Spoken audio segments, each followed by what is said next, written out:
Cette histoire s'est produite il y a plusieurs années, pendant un été qui semblait pourtant parfaitement ordinaire. Comme presque chaque année, je passais quelques semaines de vacances chez des cousins qui vivaient dans une vieille ferme familiale perdue au milieu de la campagne. L'endroit était magnifique, de grands champs tout autour, quelques bosquets d'arbres et un petit village situé à environ 1 kilomètre de la maison. La ferme était ancienne, construite en pierre claire, avec un grand portail en bois et une cour poussiéreuse où l'on passait une bonne partie de nos journées. Mes cousins étaient un peu plus âgés que moi et connaissaient très bien tous les jeunes du village. Chaque été, nous retrouvions toujours la même petite bande d'amis. À cette époque, les téléphones portables n'existaient pas encore.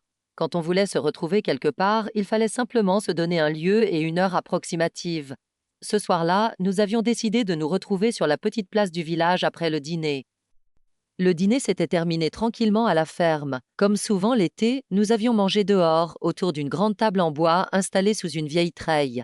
L'air était encore chaud après la journée ensoleillée, mais on sentait déjà la fraîcheur du soir commencer à tomber doucement sur la campagne. Les adultes discutaient encore autour de la table pendant que je me levais pour me préparer à partir, rejoindre les autres au village. Je me souviens avoir traversé la cour de la ferme en regardant les dernières lueurs du soleil disparaître derrière les collines. Le ciel était devenu orange, puis violet, et les premiers grillons commençaient déjà leur concert nocturne. Ce genre de moment donnait toujours l'impression que le temps ralentissait un peu dans ce coin de campagne. Pour rejoindre le village, il fallait emprunter un long chemin de terre blanche qui partait de la ferme et traversait les champs. Ce chemin, nous l'avions parcouru des dizaines de fois pendant nos vacances.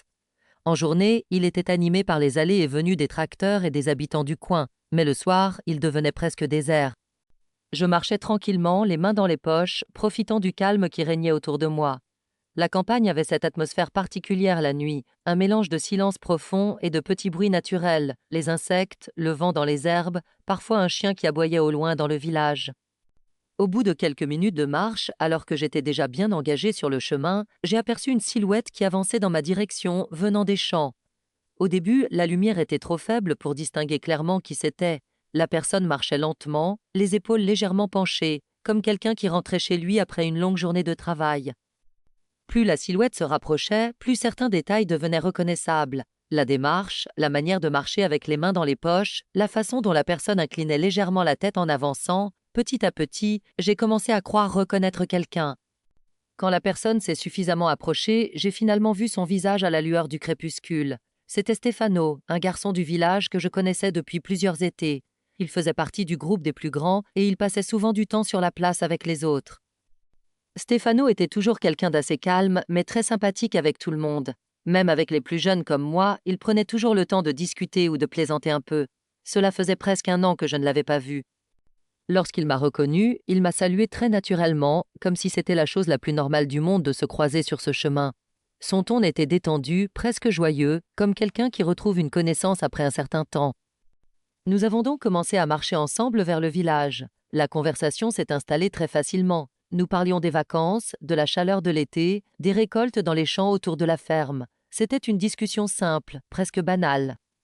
Je lui racontais ce que j'avais fait depuis l'été précédent, les endroits où j'étais allé, les amis que j'avais revus et même certaines bêtises que nous avions faites pendant l'année. Il m'écoutait en souriant, parfois en hochant la tête, parfois en ajoutant un commentaire amusé. De son côté, il me parlait de la vie au village pendant l'hiver, des travaux dans les champs, des récoltes et de certains habitants que je connaissais aussi. Sa voix était calme, posée, exactement comme dans mes souvenirs. À aucun moment je n'ai ressenti quoi que ce soit d'étrange dans cette conversation. Tout semblait parfaitement naturel. Pendant que nous marchions, je me souviens avoir pensé que c'était agréable de le revoir. Il parlait tranquillement, comme quelqu'un qui rentre chez lui après une journée ordinaire. Par moments, il désignait certains champs autour de nous en expliquant ce qui y avait été planté cette année-là. Il semblait connaître chaque coin de terrain, chaque chemin, chaque arbre. La conversation était fluide, détendue, et je ne me suis absolument pas posé de questions sur sa présence. Pour moi, c'était simplement une rencontre inattendue sur le chemin. Le village commençait à apparaître au loin. Les premières maisons se dessinaient dans la lumière douce du soir. On distinguait les toits de tuiles, les volets fermés de certaines habitations et surtout les lampadaires qui commençaient à s'allumer un peu partout autour de la petite place. Cette lumière jaune donnait au village une atmosphère chaleureuse et rassurante. Nous continuions à marcher côte à côte et la conversation ralentissait naturellement à mesure que nous approchions des premières rues. Arrivé à l'entrée du village, Stefano s'est arrêté près d'un petit carrefour où le chemin de terre rejoignait la route pavée. Il m'a expliqué tranquillement qu'il devait rentrer chez lui parce que ses parents l'attendaient probablement. Il parlait toujours avec le même calme. Nous nous sommes salués comme deux personnes qui se connaissent depuis longtemps, un simple geste de la main, quelques mots rapides et un sourire. À aucun moment je n'ai eu l'impression que cette rencontre était différente de toutes les autres. Je l'ai regardé s'éloigner dans une petite rue bordée de maisons en pierre. Sa silhouette disparaissait peu à peu sous la lumière des lampadaires. Pendant quelques secondes, je suis restée immobile à observer la rue dans laquelle il venait de tourner.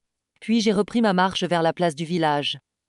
Quand je suis arrivée sur la place, mes cousins et les autres étaient déjà installés autour de la vieille fontaine. Ils discutaient tranquillement en attendant les autres. Je les ai rejoints et la conversation a commencé comme d'habitude. À un moment, presque sans y réfléchir, j'ai mentionné que j'avais fait une partie du chemin avec Stefano. C'est à ce moment précis que l'ambiance autour de moi a changé. Les regards se sont croisés, certains ont commencé à me dire que ce n'était pas drôle de plaisanter avec ça. Et c'est là qu'ils m'ont appris une chose que je n'oublierai jamais. Stefano était mort pendant l'hiver précédent. En entendant ces mots, un frisson m'a parcouru tout le corps. Aujourd'hui encore, quand je repense à ce soir-là et à cette marche sur le chemin blanc, j'en ai la chair de poule. Et si toi aussi tu aimes les histoires mystérieuses, les témoignages troublants et les événements difficiles à expliquer, pense à t'abonner à la chaîne. Ici, une nouvelle histoire étrange arrive chaque jour. Certaines sont simplement mystérieuses, d'autres beaucoup plus inquiétantes. Alors abonne-toi et active la cloche pour ne manquer aucune des prochaines histoires, parce que certaines pourraient bien te faire regarder derrière toi avant d'éteindre la lumière.